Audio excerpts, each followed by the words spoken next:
Hello runner, j'espère que tu vas bien ou que tu cours sur cette planète. Alors aujourd'hui, tu cours tout seul?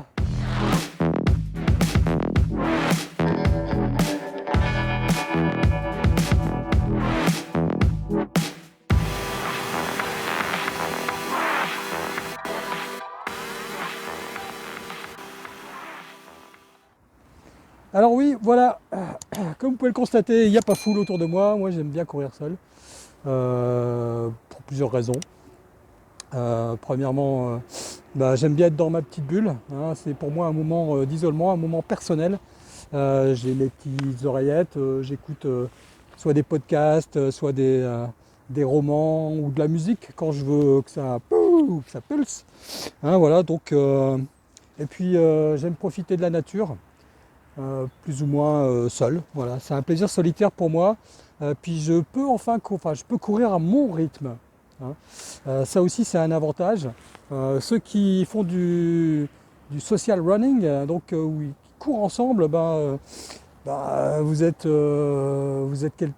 sans doute des coureurs qui aiment bien discuter, vous avez bien discuté, parler en même temps. Cela dit, parler en courant, c'est un très bon exercice pour le cardio, hein. Ça prouve qu'on est en endurance fondamentale.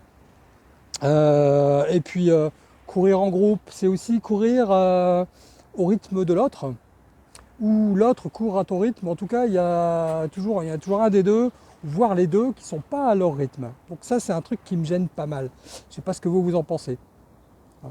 Voilà. Ça, c'est un petit désavantage de courir, pour moi en tout cas, c'est un désavantage de courir en groupe pour ça. Après, courir en groupe, c'est aussi motivant.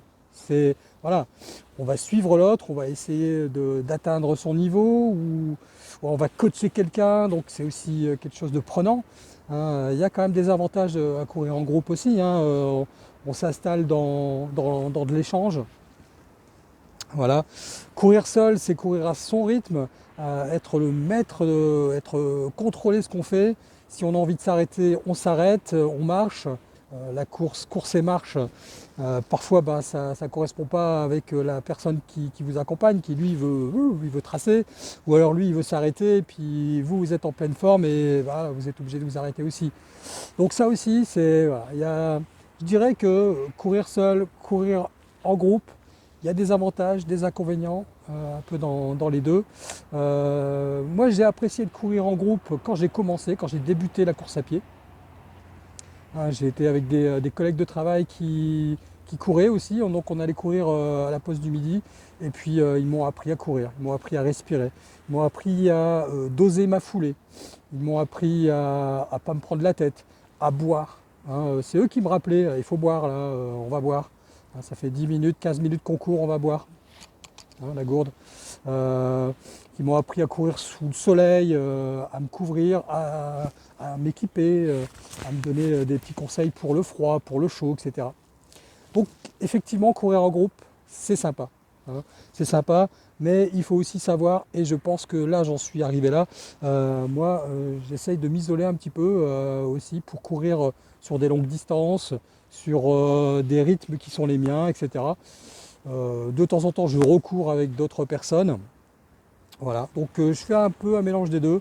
L'apprentissage, à mon avis, ne peut pas se faire tout seul, hein. En groupe, c'est très bien. Et puis après, on vole de ses propres ailes. Alors vous, comment vous faites? Hein, je suis curieux d'entendre votre version des faits, les avantages, les inconvénients. Si vous en trouvez d'autres, il y en a certainement d'autres, hein, des avantages et des inconvénients de courir seul ou de courir en groupe. Là, le débat est ouvert. Je vous laisse vous exprimer, hein, dans la zone commentaire. Et puis si vous êtes encore là, n'hésitez pas à mettre un gros like, et puis vous abonner, activer la petite cloche pour être au courant des prochaines vidéos. Allez, où que tu sois sur cette planète, cours comme tu es. Allez, ciao!